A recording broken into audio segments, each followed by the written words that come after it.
The first thing Arjun Mehta noticed was the silence after the roar. Airplane wheels screeched against the tarmac of JFK, jolting him forward in his seat. For a moment, it felt like the plane might split in two, the way it shuddered and groaned. Then came the applause from scattered passengers, relief, ritual, a nervous laugh at surviving the descent into America. But Arjun didn't clap. His hands stayed tight on the armrests, his eyes fixed on the dark window. The United States. He was finally here. And he wasn't here to bow, to blend in, or to whisper. He was here to disgrace. He slid his phone from his pocket before the seatbelt sign even dimmed. Already live. Already streaming. Ladies and gentlemen, he announced to the glowing lens, his Hindi-tinted English slicing the recycled air, your boy has landed in the so-called greatest country in the world. America. Watch closely, because from today, I'm going to show this place what a real star looks like. He leaned back, grinning as comments flooded the screen. His fans adored the bravado. His haters seethed. Both groups fed him like firewood tossed into an already hungry flame. A flight attendant frowned, gesturing for him to shut off the phone. He waved her away like a servant. The camera caught it all. Arrogance wasn't an accident. It was his armor, his performance.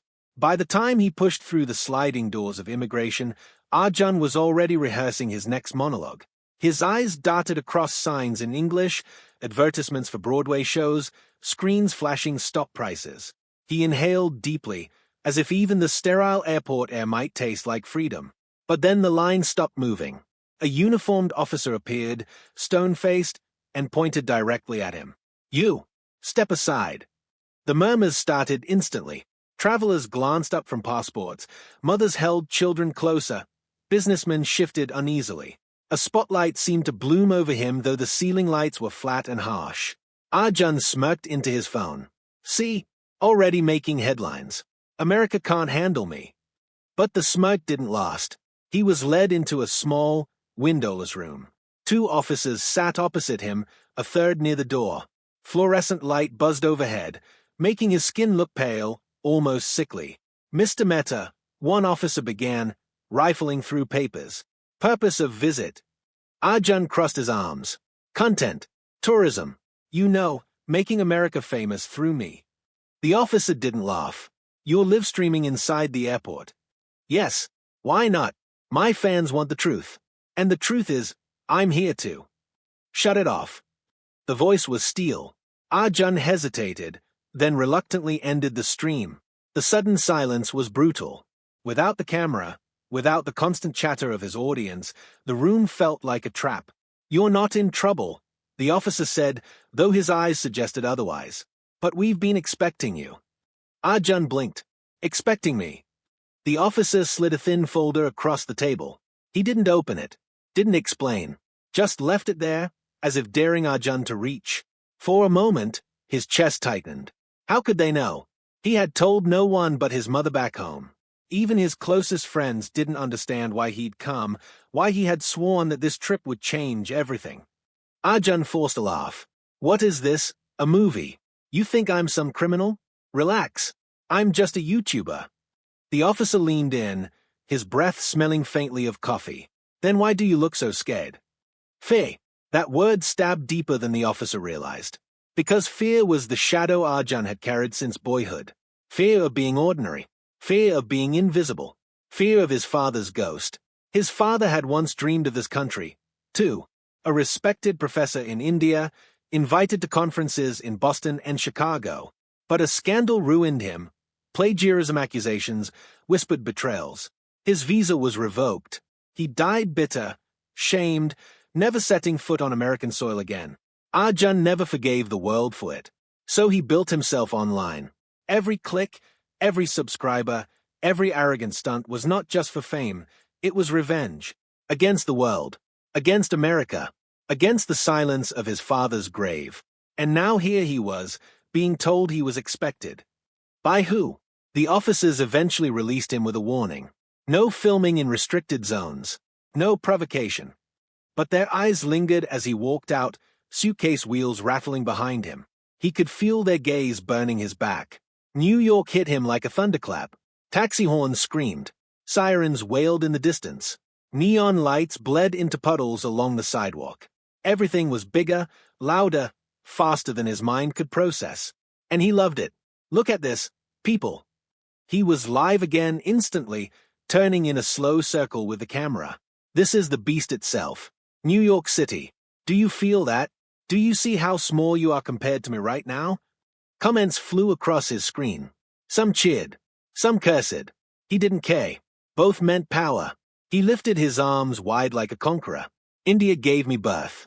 But America will give me immortality. The crowd on the sidewalk barely noticed him. Just another stranger shouting into a phone. But in his mind, the world was watching. What he didn't see, at least not at first, was the figure in the reflection of the storefront glass. Tall, still, watching. By the time he turned, the reflection was gone. Hours later, in his budget Times Square hotel room, Arjun set up his camera again. The city glowed behind him through the window. He went live, voice booming, eyes sharp. They tried to stop me at the airport, he announced. Immigration. Police. But I told you, nothing can stop me. America doesn't know what's coming. They can't silence me. This country is too awesome. But I'll show you the cracks. I'll show you the rot beneath the shine. He slammed his hand against the desk for emphasis. The mic cracked. His followers roared in digital applause. But when he ended the stream, the silence returned. The glow of the screen faded. He was just one man again, staring at his reflection in the black glass of the window. And for a flicker, just a flicker, the reflection staring back wasn't his own. Arjun jolted awake hours later, sweat clinging to his neck. He had dreamed of his father again. Same nightmare. The man standing at a podium, papers falling from his hands, a crowd of faceless judges laughing, pointing. Then silence. Then a coffin. He stumbled to the sink, splashing cold water on his face. Get it together, he muttered. You're in America now. Nothing can touch you, hey. But then he saw it. A note, slipped under his hotel door. No envelope. No signature. Just one sentence, scrawled in black ink. We told you, we've been waiting. Arjun froze, the paper trembling in his hand.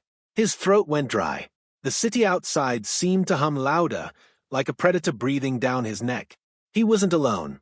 And for the first time since stepping foot in America, the arrogance cracked. Fear seeped in. Arjun didn't sleep the rest of that night.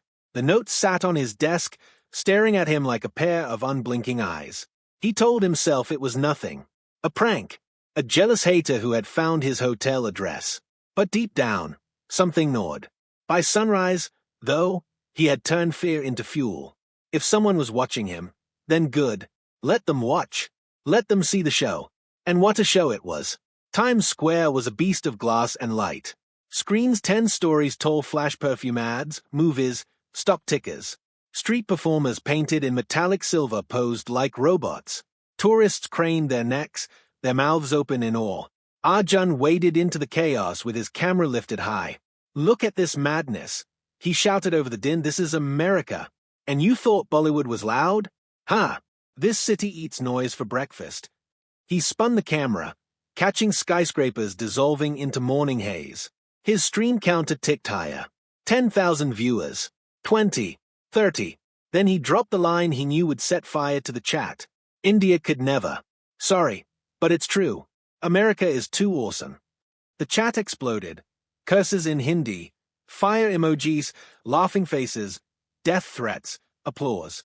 Exactly the storm he craved. Arjun grinned, chest swelling. Yes, fight me. Hate me. Love me. You're all still here, aren't you? The comments poured like blood from a wound.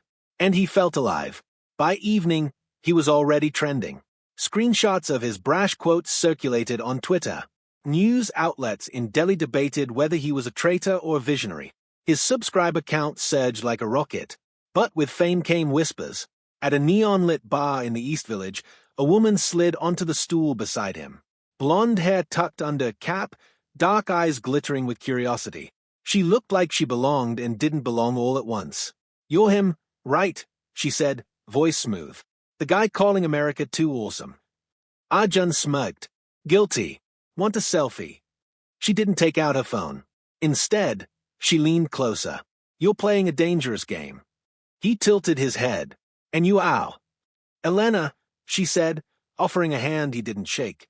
Someone who knows what this city does to people like you. He laughed, dismissive. And what's that? It devours you. Her words should have chilled him. Instead, they thrilled him. He raised his glass. Then let's see if I can't devour it first. Days bled into nights. Arjun streamed everything, mocking a street preacher in Union Square, jumping onto a subway car and declaring himself king of the underground, walking into a luxury store, trying on a $5,000 jacket, and leaving without buying it, just a sneer at the clerk. The internet couldn't look away. His channel swelled past 1 million subscribers in a week. But when the camera went dark, cracks widened. He couldn't shake the sense of being followed. Footsteps behind him that vanished when he turned. Shadows in reflective glass. Whispered Hindi phrases drifting from nowhere.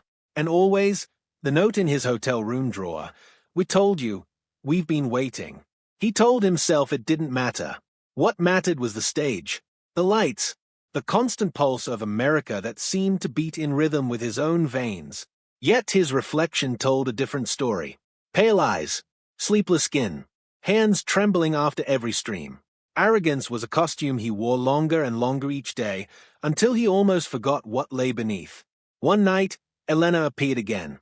This time in a cramped jazz club, where brass horns howled like ghosts and the air smelled of whiskey. You're unraveling, she said, sliding into his booth uninvited. I'm thriving, Arjun counted, flashing his phone screen. 1 million subscribers. A flood of donations. His name climbing global trends. Elena studied him like he was already a memory. You think you're controlling the city, but the city is controlling you. Wrong, he snapped. I've never been more in control. Her lips curved into something between pity and amusement. Then prove it. Show them something they've never seen. Take them deeper. Underground. He frowned. What do you mean? She leaned closer, voice barely audible over the music. America's not just lights and glass towers. You want the real story? Go where the cameras aren't supposed to go. Where people disappear. Her words sank into him like hooks. And the worst part? He wanted it. The next week was a blur of dangerous content. Arjun livestreamed from inside abandoned subway tunnels, rats scurrying at his feet. He climbed scaffolding in Chinatown, dangling above the street while viewers spammed heart emojis and screams. He snuck into a derelict warehouse in Brooklyn, graffiti swallowing the walls, his laughter echoing off rusted beams. Each stunt pushed him closer to something he couldn't name. Madness, maybe. His fans cheered. His haters fumed. His enemies, whoever they were, stayed silent. But one night, after a reckless rooftop stream, he returned to his hotel to find another note. This one was shorter. Just 3 words. Closer than ever. His chest tightened. He tore the paper to shreds, flushed it, and poured whiskey straight from the bottle. But when he looked in the mirror, he swore he saw his father again. Not the living man, but the ruined one, eyes sunken, mouth twisted in shame. Arjun punched the glass until it cracked. His knuckles bled, red mixing with the reflection. The next evening, Elena was waiting at his hotel. Not inside. Outside, leaning against a lamppost, as if she'd been there for hours. You're being hunted, she said, her voice steady. By who? She didn't answer. Instead, she handed him a phone, not his, not hers. A cheap burner. On the screen, a single video file waited. Play it when you're alone, she said. Then you'll understand. Before he could reply, she slipped into a cab and was gone. Arjun stayed at the phone, heart hammering. The city buzzed around him, neon pulsing like veins, traffic roaring like a beast. For the first time, he didn't go live. He walked into his hotel room in silence, sat on the bed, and pressed play. The video was grainy, black and white, security footage maybe. It showed a man, middle-aged, Indian, standing in an airport terminal years ago. His father. Arjun's breath caught. His father was arguing with officers, hands shaking, papers scattering to the floor. The image blurred, but the humiliation was clear. The shouting, the pointing, the collapse of everything he had been. And then the screen went black. Arjun sat frozen, trembling. The note, the whispers. Elena. Someone wasn't just watching him. Someone knew his past, and they were dragging it into the light. That night, his live stream was different. His voice cracked. His eyes darted nervously. "They think they can scare me," he told his audience, forcing a smile that didn't reach his eyes. "They think I don't know what's going on. But I see them. I hear them. And I'll tell you this." He leaned close to the camera, almost whispering. "America may be too awesome, but it's also too dangerous." He ended the stream abruptly, and in the silence, his hotel phone rang. One ring, two, three. He lifted the receiver with shaking hands. A voice spoke in Hindi. "Lo, familiar. You're repeating his mistakes, Arjun." The line went dead. The ringing never really stopped. Even after the hotel phone went silent, Arjun kept hearing it in his skull, sharp, piercing, endless. He pressed pillows over his ears. He dunked his head under cold water. Nothing silenced it. And the voice, that voice in Hindi, replayed in a loop. "You're repeating his mistakes, Arjun." He told himself it wasn't real. A prank, a sick imitation of his father's tone. But deep down, he knew it had been his father, or the ghost of him. The days blurred after that. Arjun streamed less. His arrogance, once volcanic, now cracked with hesitation. He forced the swagger, the smike, the taunts at America. But his eyes betrayed him. His viewers noticed. Comments multiplied. "Why do you look scared, bro? Are you high? This is boring now. Where's the energy?" He snapped at them. He cursed into the lens. But when he ended each stream, silence swallowed him whole. At night, he dreamed of his father again. Always the same image. Papers scattering like birds, faceless judges laughing, a coffin slamming shut. Sometimes, in the dream, it was Arjun at the podium. Sometimes, it was both of them, father and son, falling together into darkness. He woke drenched in sweat, the city humming outside like a predator pacing its cage. One night, he stumbled through the streets of Queens, streaming live out of habit more than desire. The neon signs blurred. His words slurred. "America. America is too awesome. Right," he muttered, grinning emptily into the camera. Too awesome to survive in." His viewers flooded the chat with panic, laughter, mockery. Some begged him to stop drinking. Others demanded more chaos.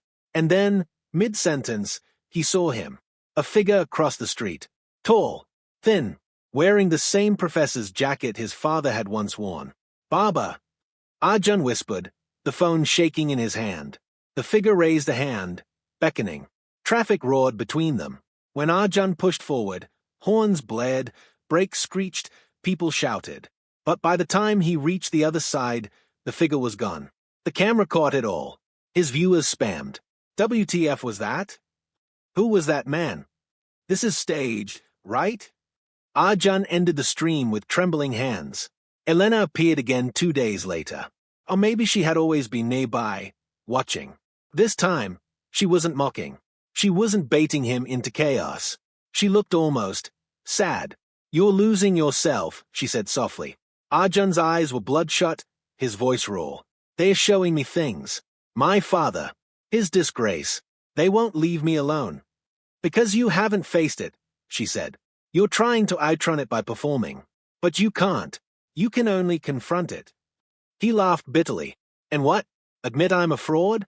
Admit the man who raised me was a fraud? My fans would destroy me. My enemies would celebrate." Elena tilted her head. "Maybe that's the point.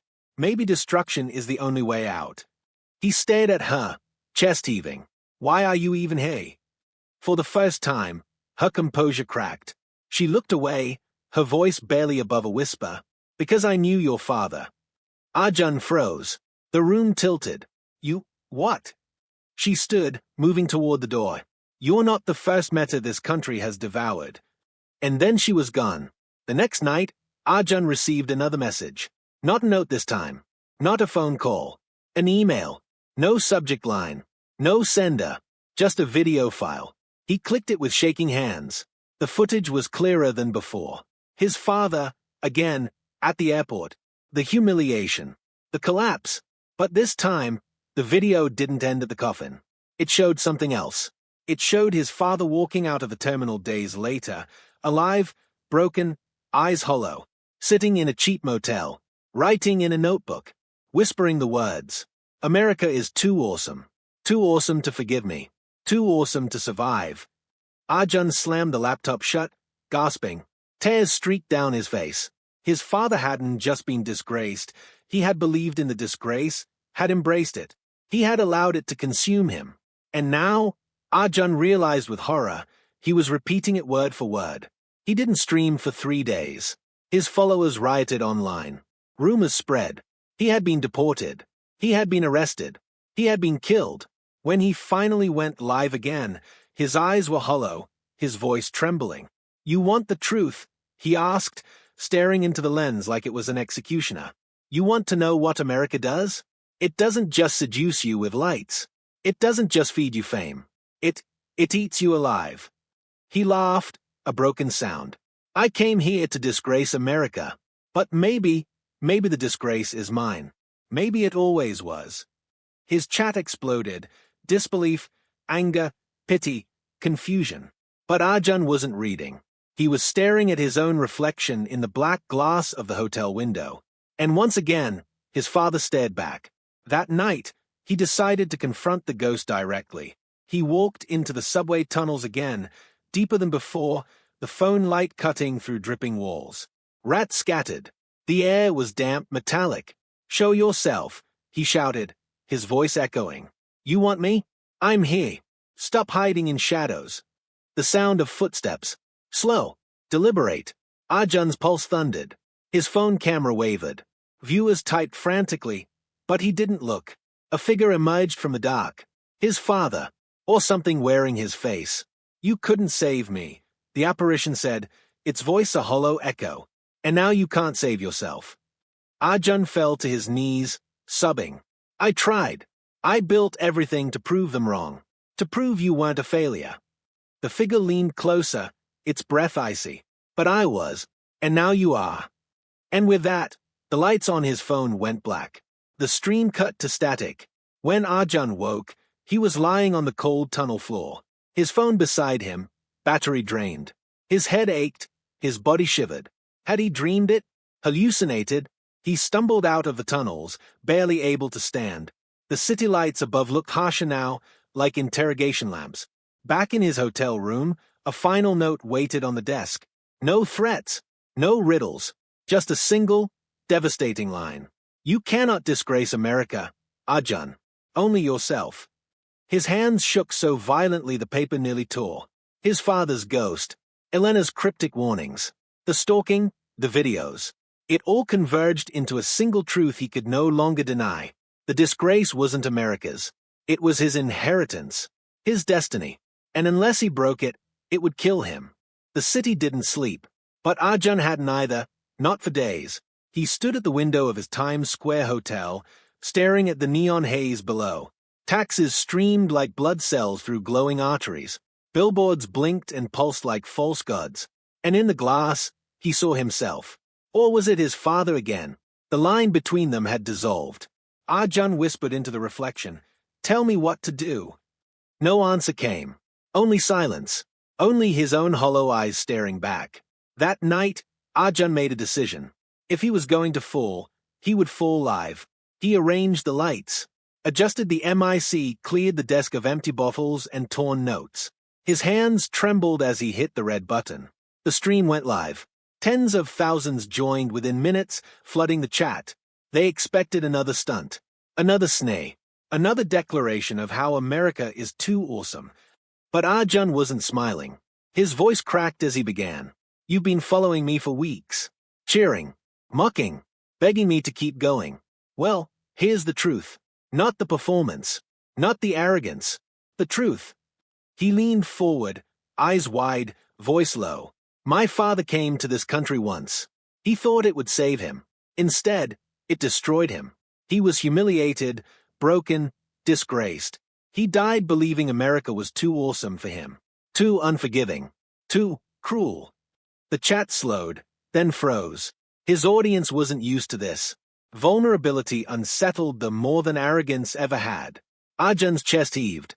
His hands gripped the edge of the desk. "I came here to avenge him, to disgrace America in return." to spit on its streets and call it mine. But somewhere along the way, I became him. I'm not conquering this place. I'm being eaten alive by it. His eyes glistened. A tear slid down his cheek. I said America is too awesome. And I was right. But not for the reasons you think. It's too awesome because it swallows fragile men like me. Men who confuse fame with love. Men who mistake noise for meaning. Men who can't tell the difference between defiance and desperation. He leaned even closer, whispering now, as if confessing to a priest. And the truth is, I'm tired. I don't know how much longer I can carry this mask. The chat exploded again. Some begged him to stop. Some mocked him as weak. Others pleaded for more. Arjun stared at the flood of words, then slowly turned the laptop around, showing them the stack of notes he had collected. The messages, the threats, the haunting lines. We've been waiting. Closer than ever. You cannot disgrace America, only yourself. You see this, he said, his voice shaking. I'm not imagining it. They've been here the whole time. Watching me. Watching my father. Watching all of us. Suddenly, a loud knock rattled the hotel door. Arjun froze. The chat went wild. Another knock. Harder. He swung the camera toward the door. His breath came in sharp, shallow gasps. They're here, he whispered. You wanted the truth? You're going to see it live. He moved toward the door, streaming every step. His hand reached for the handle, trembling. For a moment, he hesitated. Then he yanked it open. The hallway was empty. But down the corridor, just barely visible under the flickering light, stood a figure. Still, silent, watching. The stream shook as Arjun stumbled backward. He slammed the door, locked it, pressed his back against it, gasping. They won't let me go, he whispered. They want me to end like him. They want me to vanish.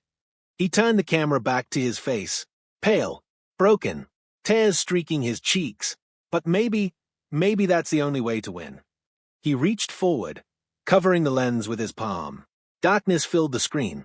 His voice, trembling, was the last thing his audience heard. If I disappear, remember me not as the arrogant fool. Remember me as the son who tried. The stream cut out. For hours, the video replayed in silence across the internet. Fans debated. News anchors speculated. Conspiracy theorists dissected every frame. Some swore the figure in the hallway had been real.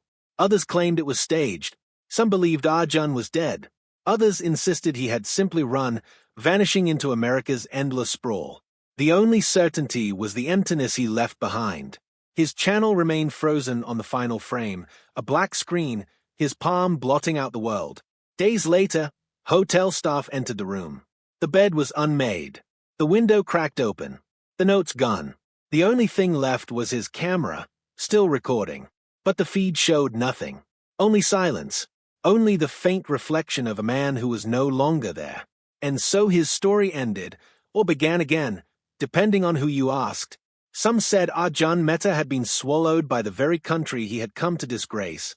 Others said he had staged the entire collapse, a final act of performance art, his masterpiece. But for those who had watched closely, who had listened not to the arrogance but to the tremors beneath it, the truth was more haunting. Arjun wasn't just a YouTuber. He wasn't just a provocateur. He was a son, a fractured man carrying the weight of another man's shame. A man who thought the world's noise could drown his silence. And in the end, America was too awesome not because of its lights, but because it reflected back the ghosts inside him. Perhaps that is the final disgrace. Not that he failed to conquer America, but that he never learned how to conquer himself.